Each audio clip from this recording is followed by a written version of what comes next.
Like a Moth to Flame, written by Drew Grimm, read by Drew Grimm.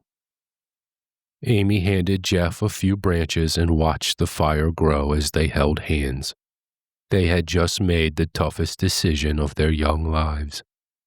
Even though they'd only known each other for 3 months and had dated for barely half that time, they decided to keep the baby and get married. They were both determined to stay in college and do whatever it took to make it work. Jeff figured his parents would be over the moon and eager to help out any way they could, maybe even to the point of being a little annoying.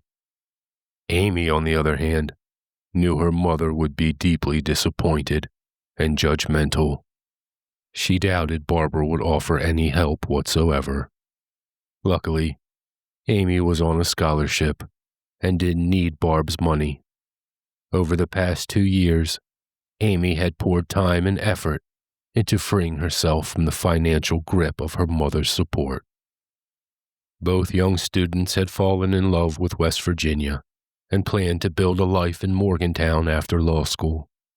Jeff promised that if things went well after graduation, they would start looking for a house right away. They both sat by the campfire, dreaming about the future.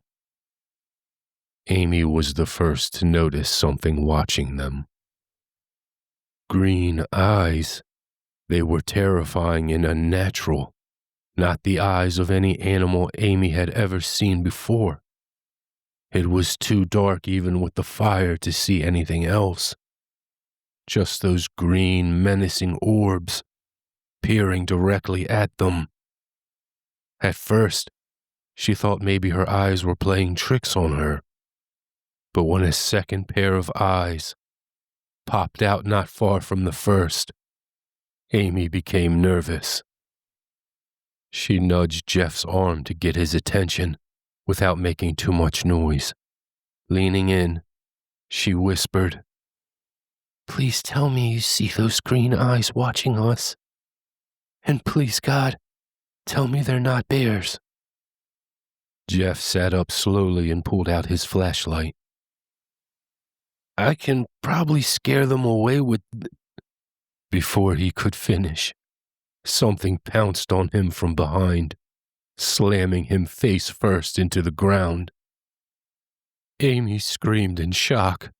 The green eyes weren't from bears, but from wolves, huge and black. Jeff let out a desperate cry as the one on his back sank its teeth into the back of his neck. The sheer panic in his voice jolted Amy out of her daze. She yelled at the top of her lungs and charged the wolf, soccer kicking it as hard as she could. Amy was a Division I striker for West Virginia University, and her legs were powerful. She landed the blow right under the wolf's chin, making the creature temporarily cease its attack on Jeff and run off into the forest.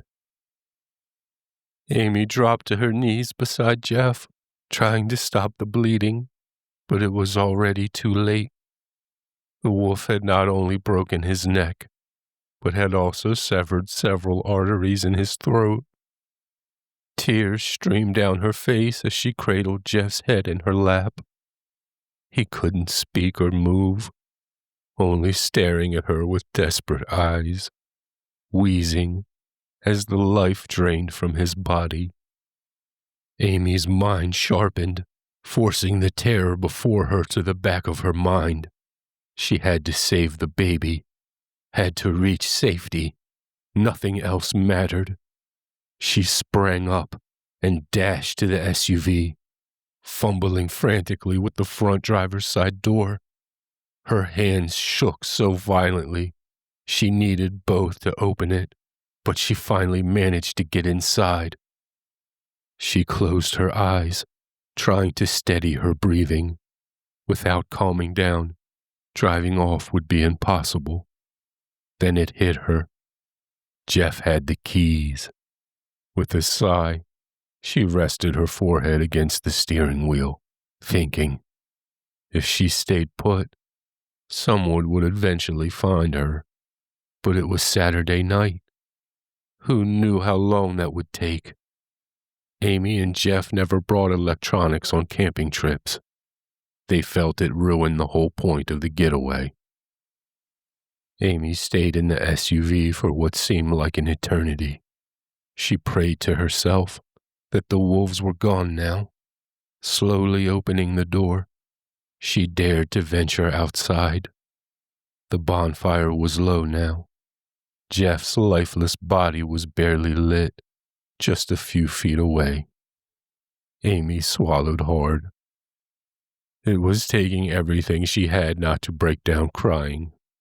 Rummaging through Jeff's pockets was only making things worse. She finally found the keys inside his windbreaker. The relief she felt was followed by shame. Somehow, feeling anything good while kneeling beside Jeff made her want to vomit. She fought the urge and tried to focus on protecting the child inside her. Gathering herself the best she could, she turned to flee toward the SUV and haul ass to the park ranger. Amy took half a step before freezing in her tracks. 8 pairs of green eyes were staring her down, belonging to 4 of the biggest, blackest wolves she had ever seen. They were waiting for her in front of the SUV. She wondered if she was starting to lose her mind, because the wolves seemed to be grinning from ear to ear. She knew for sure she had snapped when one of the wolves stepped forward and began to speak to her. "Your prayers are sweet, but your silence is sweeter. Sleep now, child. I'll be the shadow that dreams in your place." Hearing the wolf speak sent a shiver down Amy's spine. Her legs gave out, and she collapsed to her knees. She tried to scream, to say something, anything, but her voice was gone. Amy did the only thing left she could think of. She prayed. She asked for mercy for her child, for her baby to somehow be spared, and finally, for forgiveness. She squeezed her eyes shut, but when nothing happened, she opened them again. At first, Amy couldn't make sense of what she was seeing. Between her and the wolves stood a tall, black figure with enormous red eyes. It seemed to be covered in black feathers, soft and fluffy, with vibrant wings sprouting from its back. Then it hit her. It was a giant moth, shaped like a man. Amy didn't move, but listened instead. The lead wolf began to speak again. "You are too late, Michael. The divine emissary is ours." "If that were true, I wouldn't be here then, Amon." The Mothman glanced at Amy, and a soft voice whispered in her mind. It was just one word, spoken so soft, it was like a pillow in her head. Safe. Amy watched as the Mothman stepped toward the lead wolf, which snarled and lunged in response. Now she could see the green-eyed creature more clearly. It was twice the size of any wolf she had ever heard of. Its fur was so black, it reminded her of the endless void of space. And instead of a wolf's tail, it had something long, scaly, and serpent-like. The black wolf spat fire from its mouth, the flames spilling out like a waterfall, engulfing the trees and setting the forest ablaze.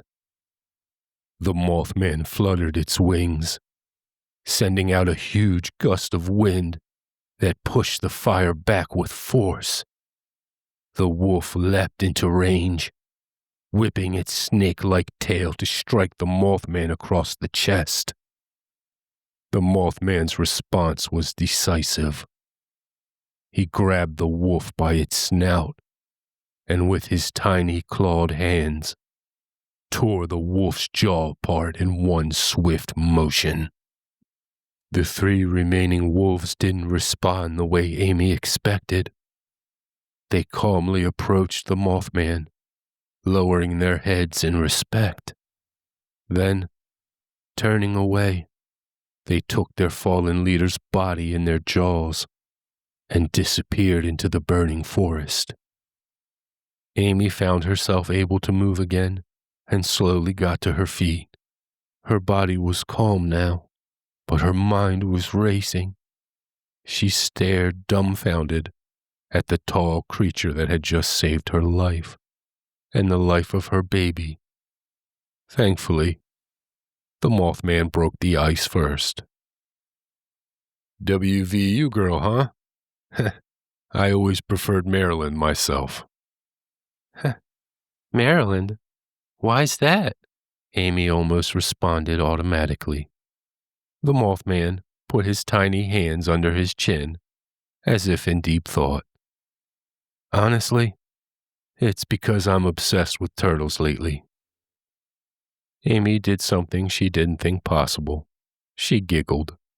When she tried to approach closer, she became lightheaded and almost fell. The Mothman was able to catch her in time and cradle her to the ground. The creature was soft and warm. Its giant red eyes were mesmerizing, but kind. I feel so sleepy, Amy said softly. It's a combination of the smoke and being this close to me, I'm afraid. The Mothman's voice was gentle, but clear in her head. Amy looked up at the Mothman. Are you an angel? She asked, her words slipping out sleepily.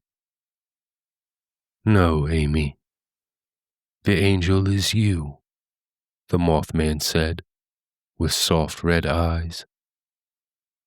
You are a divine emissary of this world, reincarnated countless times to spread light and goodness, sometimes in small ripples, sometimes in huge waves.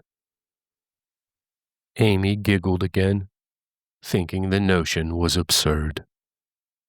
Thank you for saving me, regardless, Amy softly spoke.